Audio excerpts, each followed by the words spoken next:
ওর নাম আমি দিছি গুজব পিনাকি। এই গুজব পিনাকির কথায় কেউ কান দিবেন না। ওই সব সময় গুজব ছড়ায়া বাংলাদেশে সম্পদ ধ্বংস করার জন্য, ভাঙচুর করার জন্য, নিজেরা মারামারি করার জন্য এই গুজবগুলি হয় ছড়ায়। ওই হলো গুজব পিনাকি। এই পিনাকি তো মূলত যদি হিসাব করতে যায়, কারণ পাকিস্তানের লগে ওনার একটা খুব রিলেশন, মানে আন্ডারস্ট্যান্ডিং খুব ভালো। মানে এই পিনাকি পাকিস্তানের ওই কাজ করে। এখন ওই জামাতের বড় একটা আমির সাইজা মানে বাংলাদেশে বিশৃঙ্খলা সৃষ্টি করার জন্য, জামাত শিবির রাজাকার যেরকম বাংলাদেশে একটা ধ্বংসলীলা শুরু করছে, এই পিনাকি ওই জামাতের আমির সাইজা বাংলাদেশটারে ধ্বংস করার জন্য মানে গুজব ছড়াই দিতেছে আর কি।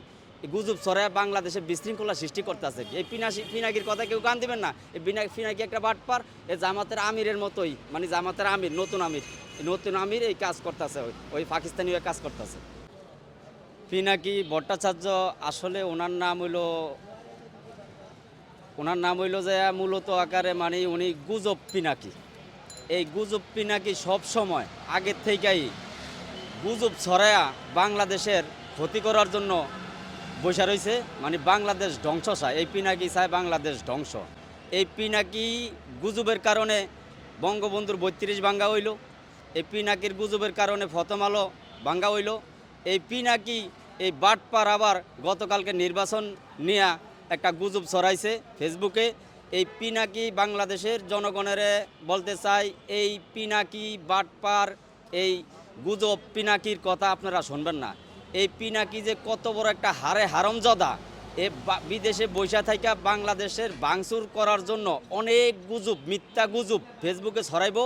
ওর কোনো আমি মনে করি ওনার কোনো ভিডিও আপনারা শেয়ারও করবেন না, ওনার ভিডিও চাইবেন না, কারণ ও একটা বাটপার, ও একটা সিটার, ওই বাংলাদেশের একটা শত্রু। ওই বিদেশে বৈশা থাইকা বাংলাদেশটারে ধ্বংস করার জন্য এমন গুজব কথা বানায়া গোছায়া কইলে বাংলাদেশের উপরে ছাড়লে বাংলাদেশের সাধারণ জনগণ ওনার কথা বিশ্বাস মনে করিয়া বাংলাদেশের কোনো একটা প্রতিষ্ঠান আক্রমণ করিয়া ভাঙচুর করিয়া ধ্বংস করিয়া দেয়। মানে পিনাকি ছায়ও আসলে মূলত বাংলাদেশ ধ্বংস। এই এই এই পিনাকির মুখে বাংলাদেশের বিভিন্ন মন্ত্রী, বিভিন্ন সুশীল সমাজের নিয়ে যে বাজে মন্তব্য করে, এটা ওর মুখ দিয়া বলা উচিত না। ওই বাংলাদেশের কে? ওই তো বাংলাদেশের ধ্বংস ছাড়া কিছুই চায় না। এই পিনাকি, গুজব পিনাকি ওই বাংলাদেশের নিয়ে কথা কর কোনো অধিকারই তো ওর নাই। ওই ওই ওই সবসময় তো বাংলাদেশে গুজব ছড়ায়, বাংলাদেশে বিশৃঙ্খলা ঘটাইছে। এই গুজব পিনাকির কথা কেউ কান দিবেন না। এই গুজব পিনাকির কথা কেউ কান দিয়া বাংলাদেশে অশৃঙ্খল সৃষ্টি করবেন না।